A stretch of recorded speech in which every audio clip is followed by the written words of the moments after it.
Hi, hello and welcome back to F1 Challenge VB. My name is Mephisto and our epic journey through the history of Formula 1 continues today with the 6th round of the 1970 season, the French Grand Prix. It was held on the 5th of July, it had 23 entries, 20 of them took part in the race with 6 ending up retiring. The race was held over 38 laps completed in 1 hour, 55 minutes and 57 seconds. Jackie X started the race from pole but retired on lap 16 with an engine problem. Beltois started second but retired on lap 35 when he ran out of fuel. Eamon was third on the grid, Stewart was fourth and ended up in 9th. Brabham was 5th and Rindt started the race from 6th. After a fantastic drive, Rindt went from 6th into the lead of the race and won the French Grand Prix from Eamon, who started from 3rd and crossed the line 7.61 seconds after Rindt. Brabham moved from 5th into 3rd, he was 44.83 seconds behind. Holm climbed from 7th into 4th, he was 45.66 seconds behind. Pescarolo went from 8th into 5th, he was 1 minute 19.42 seconds behind.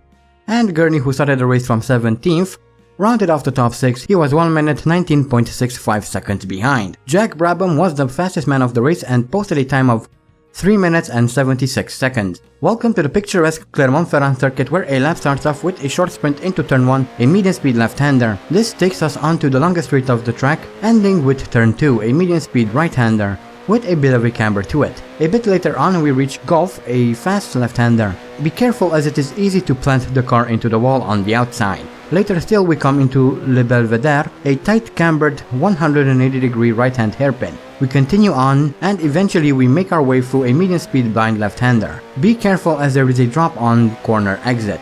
After some time we find ourselves coming through a tight left-hand hairpin. You're going downhill so brake early. A bit later we come through another tight left-hand hairpin which leads into a right-hand hairpin and then another left-hand hairpin, followed by a medium-speed right-hander, then a fast left-hander. And finally we make our way through the last corner, Rosier, a tight 170-degree right-hand hairpin that brings us around onto the main straight, and that is a lap around the Clermont Ferrand circuit.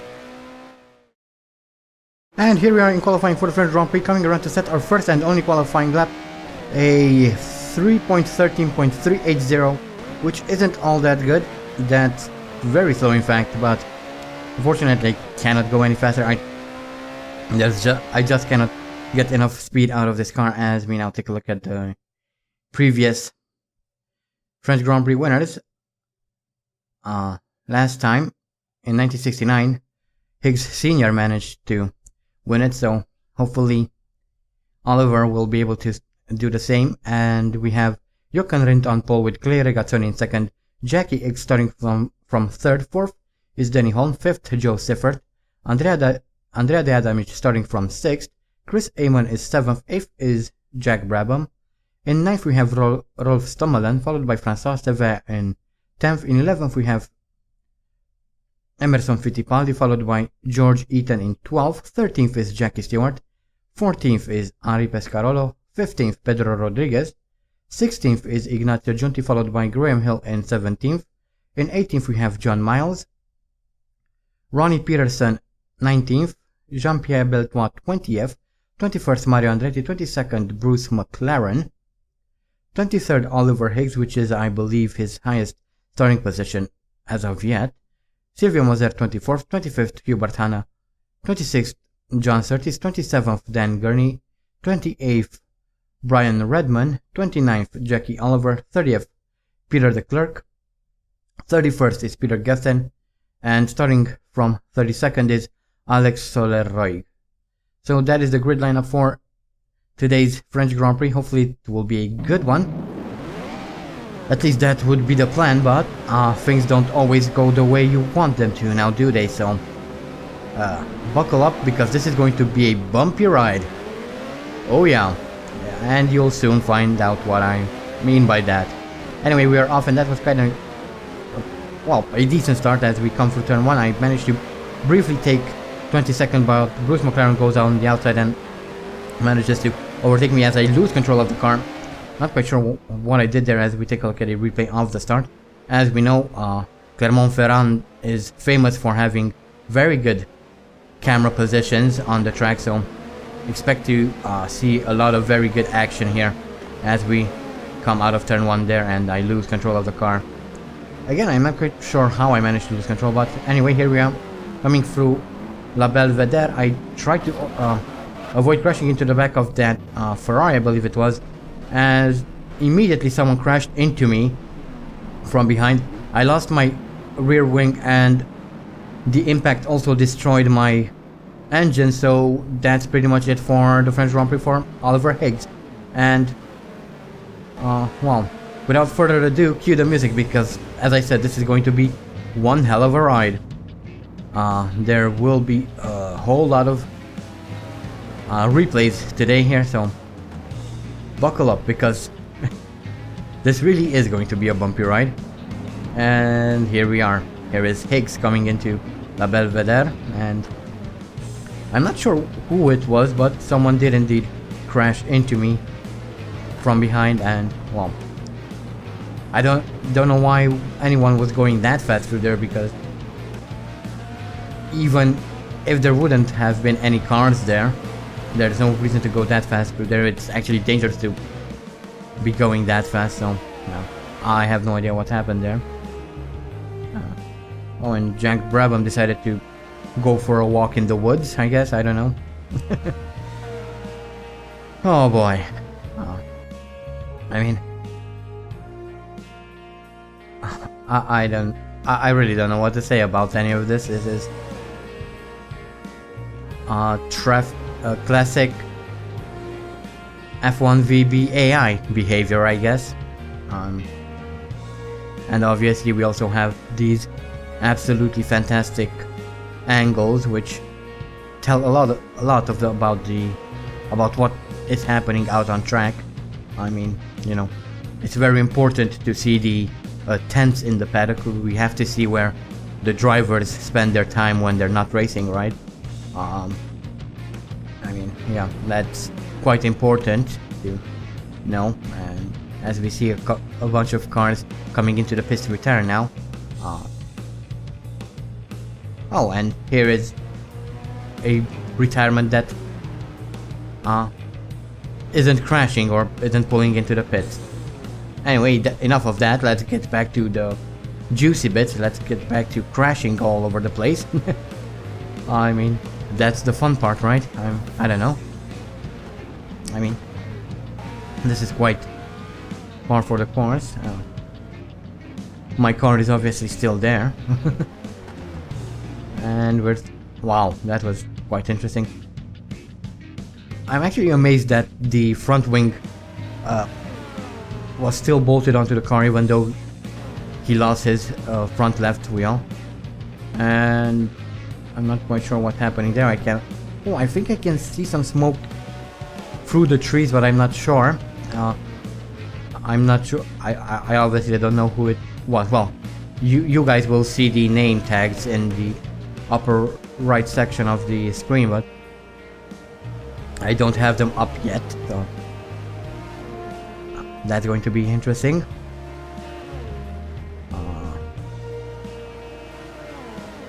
I mean, yeah, why the hell not, right?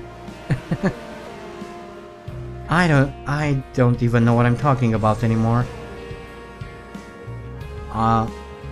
Okay, he decided to go off track and take a trip to the nether realm. I don't know.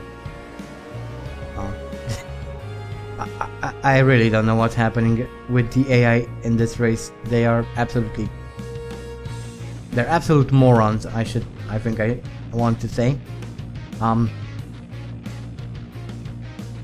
mean, I'm trying to think of how I could make good commentary on this, but I really cannot come up with anything. What is this? I mean, I have no words. I simply have no words. This is just going on and on and on and on, as if this has to go on and on and on. Anyway, we also have Henri Pescarolo here setting a new the fastest lap of the race and a new track record, so I guess at least something good came out of this race. That's about the best thing that came out of this race, in fact, so hooray?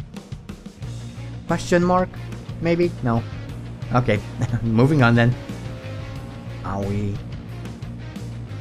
mean, I'm really struggling to make commentary on this because what is it? People crashing and people coming into the pits, and very good angles on everything. Why was he driving that so fast through the pits? I mean, I know there are no pit speed limits, but still, you can see cars in front of you, so you would slow down, wouldn't you? I don't know. This AI, man, this AI is absolutely incredible. What can I say?